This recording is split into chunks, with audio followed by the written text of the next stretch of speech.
You are watching Lokaos Rock Show, the best rock show in the world. I'm Blaze Bayley, and I'm here in São Paulo, Brazil at Manifesto Rock Bar.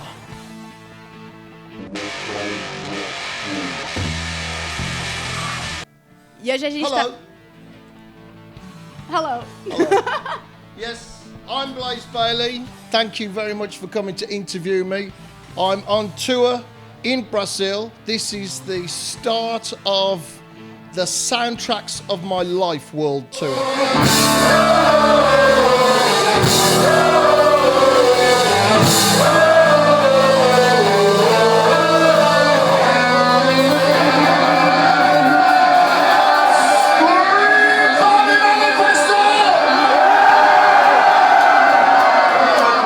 Hoje a gente está aqui com o Blaze Bayley no Manifesto Rock Bar. Ele está fazendo um dos vários shows da turnê dele no Brasil. E a gente vai fazer algumas perguntinhas para ele. In 93, when Bruce left Iron Maiden, everybody was completely shocked. And you already knew the band and you already knew the staff, guys. Were you their first option to be the new vocals, or they did have auditions and stuff? No, it was just a regular audition, the same as everybody else. The only thing is that I already gave them all my CDs when I was in Wolfsbane and we were on tour with Iron Maiden. So that's the little advantage I had. But the rest of it, I just learnt the songs, the same as everybody else. And you had to learn 10 songs for the audition. And it was very nerve-wracking. And I thought my voice is so different that I didn't think I would get it. So I just thought when I went to the audition, right, at least for 1 hour, I am the singer of Iron Maiden, even if it's just the audition. And I just enjoyed it and did my best and enjoyed singing the songs. And they asked me to go back for a second audition in the studio to see what my voice was like recorded. And I was very, very lucky. On the Christmas Eve, they said, oh, you got the job. So it's a very nice Christmas present.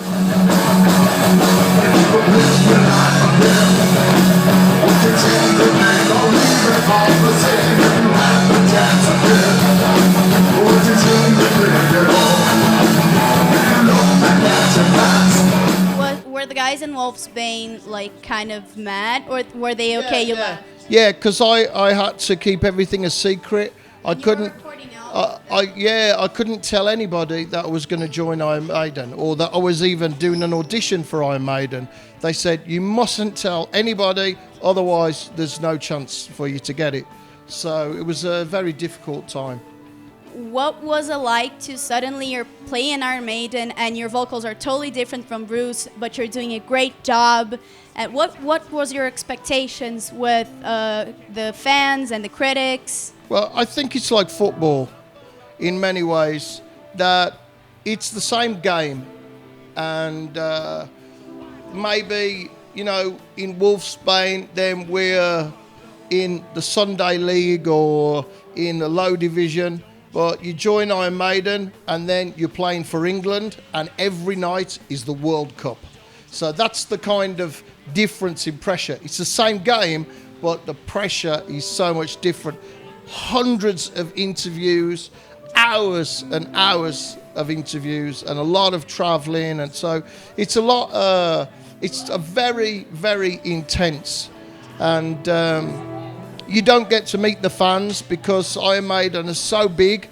They can't sign for anybody. You maybe just people win a meet and greet competition, but otherwise you don't get to meet the fans hardly. So I really enjoyed those days, but I'm very happy with what I'm doing now. After I play small concerts and medium-sized concerts, sometimes 100, sometimes 1,000, and after every concert I can meet my fans and do autographs and photos. So it's very nice for me.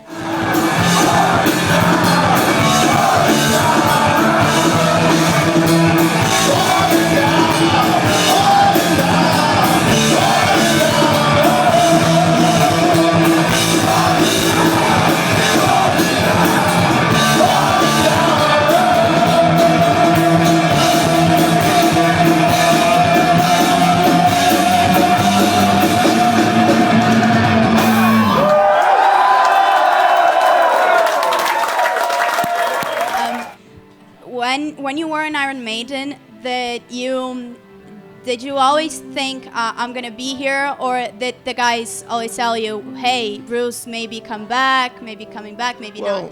I was working on songs for the third album. We did X Factor and Virtual 11, and I really felt that I had some great ideas for a third album, but I never got to use those ideas. So that I used them on my own album, Silicon Messiah, those ideas. So I had Stare at the Sun and Born as a Stranger and The Launch for that I wanted to work with Iron Maiden. But I didn't get that. But my own albums have turned out very well, and I'm very pleased with that. Silicon Messiah and 10th Dimension are albums that talk a lot about manipulation and artificial intelligence, and how people, the regular people, have no idea about what's going on in the backstage of politics and science. But your other album, called Blood and Belief, is much more of a autobiography and a release. You've been through some ups and downs in your life, but today you think you're accomplished. Is there anything you wish you did? No, I just want to keep going, really. I still have problems in my life. I suffer with depression, and it's a battle. You've got to be aware. You know, sometimes you can fall into depression, and it really spoils things.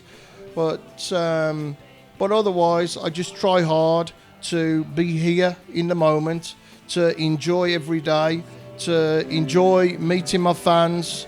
So that's it. I feel very, very lucky to be able to do what I do. I think to be a professional musician is really a privilege, and anybody who thinks it's too tough or it's too tired and haven't got time to sign for the fans, really they should just give up, because for me it's a privilege to be able to sing for people, and it's a privilege and an honour to have the support of the fans in Brazil.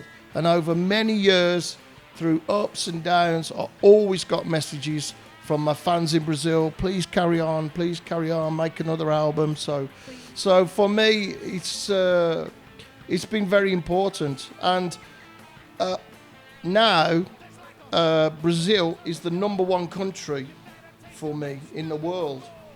2 months ago on Facebook, it came that the most fans I have are from Brazil, and it's the first time. So on this tour, I played to more people in more concerts than I ever did before, and we had some sold-out shows. So I don't know, maybe it's an accident. They were expecting someone else, but it's been great, and I'm hoping to return next year with the second part of the tour. We're hoping you return as well.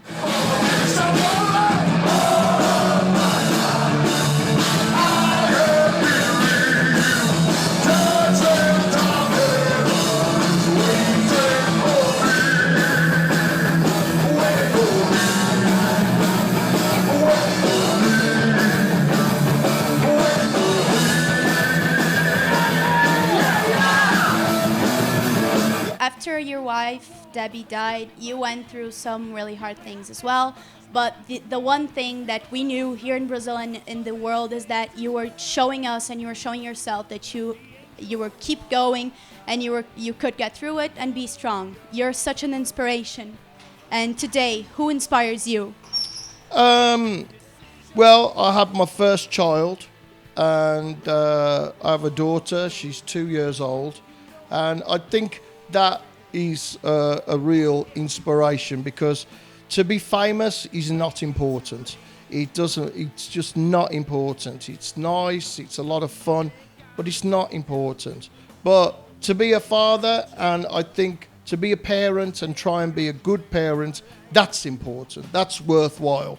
And that's more important than anything else, to try and be a good parent and help someone have the tools for the world. So that's my inspiration now, and I'm very, very lucky that I have a beautiful family. The first time you were in Brazil was with Iron Maiden in '96 and Monsters of Rock. What do you remember about that day? We remember a lot about you. It was fantastic. I mean, so big, just so big. 70,000 people, the biggest concert I ever played to.